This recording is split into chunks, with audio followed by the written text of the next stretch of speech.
Hey Tanner, this is Meko, and we're gonna go for Banshee, the sound-based Warframe. Now, I pair mine up with the Volcar Wraith because snipers have a good synergy with Banshee. The pistols aren't really so much a big deal, but they're just fun for me. And I really don't need a secondary on her, so these are just for play. Now, I use Jacket Tag with Vulcan Blitz because that AoE at the last and dealing with enemies scales infinitely, so it's rather effective. Now, the reason I like snipers on Banshee is when casting your second, you get these weaken spots.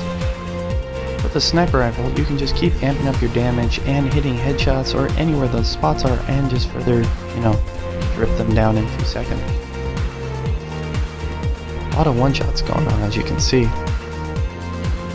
Now, I like the Volcar Wraith because it deals impact damage, but one of the effects is really nice if you can get the Loka specific augment for it.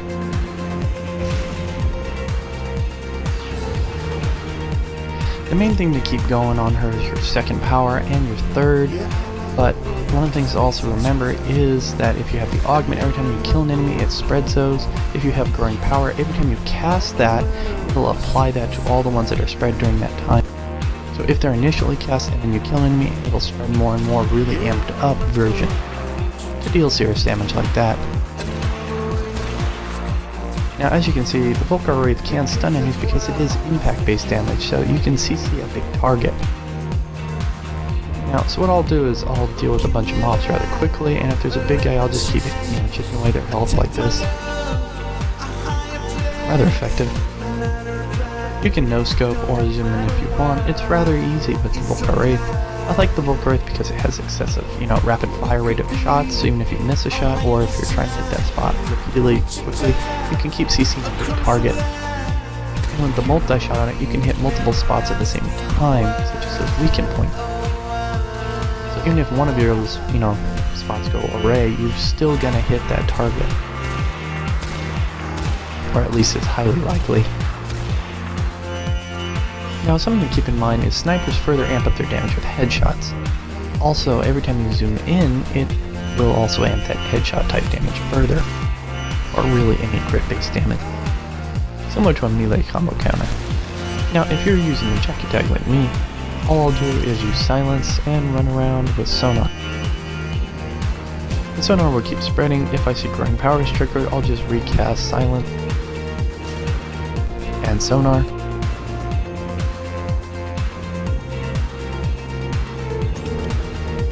Now, the real big benefit is it does a blast type damage with Vulcan Blitz. Vulcan Blitz will scale infinitely up to the enemy's health. Percent of that health used is, applied as a damage blast effect, which can multi-pop those weaken spots, so you can have multiple hits on that weaken spot in one go. As you can see, how it works is rather effective.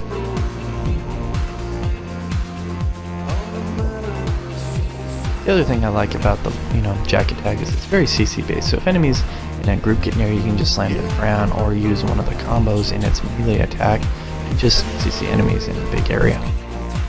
Also really just good fun because it's a rocket hammer. Let's not lie. Rocket hammer is cool.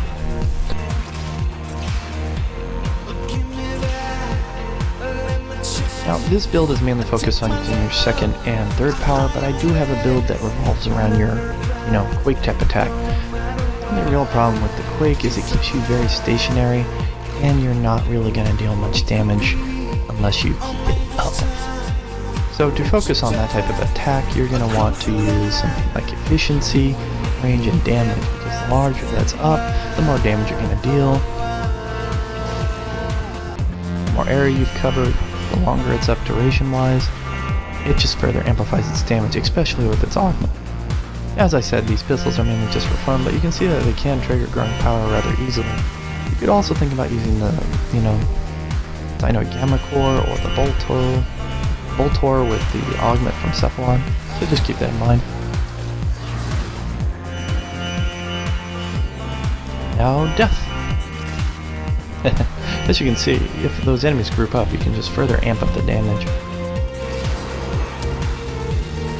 So let's talk about Quake. Weren't expecting that, were you? So, jacket tag, I have Shattering Impact with Primed Heavy Trauma. You could switch those out if you'd like, but I just like it because it, saves a mod slot, amps up the damage, and allows me to burn away armor. Base armor, by the way. You could switch that out for something like Organ Shatter or even Minion Strike, depending on what type of playstyle you use, slide, or just straight melee hit attacks.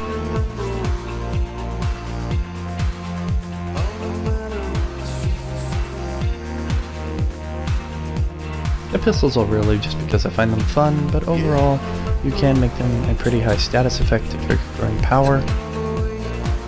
Using something like the Volcar Wraith is rather effective. I would suggest bladed rounds, but if you're of mine, you can do Argon Scope or even another, crit multiplier buff. So this is the build. I've got both the second and third powers augments on just to deal damage. Growing power to further amp up that damage, and rage if I get hurt. I will, get energy so I can keep up my powers and heal myself with life strength. Now, let's look at the Quake build. The Quake build revolves around casting your first power very sparingly, your second power enough to deal, just get those Sonar out, and third just to CC enemies in the area around you so you can get set up into the position where you want to drop with Quake.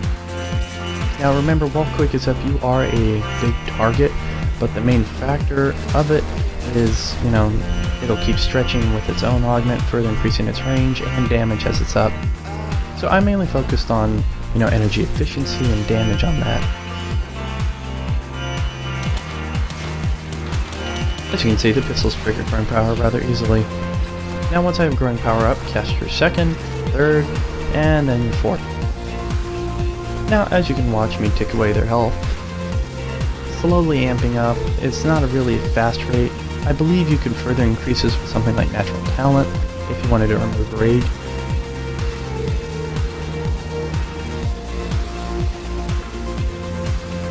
Now remember, the longer this is up, the more energy it's draining, so as you can see, my energy is burning away rather quickly. But as you can also notice, pretty much the same amount of energy I'm losing. The enemy's HPs are reflecting that same type of damage. At least in their HP, so my energy is almost out, they're almost dead. Rather effective. Now against a bunch of lower level mobs, you will pretty much kill them all rather quickly. So I just kinda CC spam in the middle and they're all dead. And I still have 44 energy left. Rather effective if you want to do this type of battle, strategy, but I just find it more fun to run around with my sniper and use the second and third. But either build works fine if you're trying to CC and kill. So there's the build, as you can see. Now Resonating Quake further amps up as long as it's up, but the more it's up, the energy draw will further be reflected 10 up. So if you do remove Streamline, just, have something like Senruki Energy up. So once that's down, you get energy back rather quickly. Now another build type is just focusing on dealing damage with the Jacket Tag or your Sniper. This is kind of what I do. I'll hang out up at the top here and I'll just snipe enemies. But if you don't want to do that, you can just go head to head with the Jacket Tag.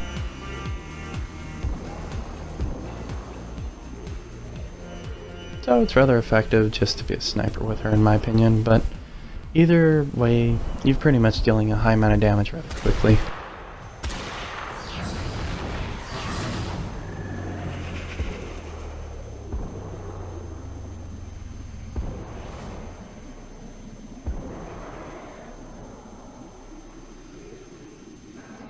So, thanks for watching, and as always, hope this helps your builds, Tenno.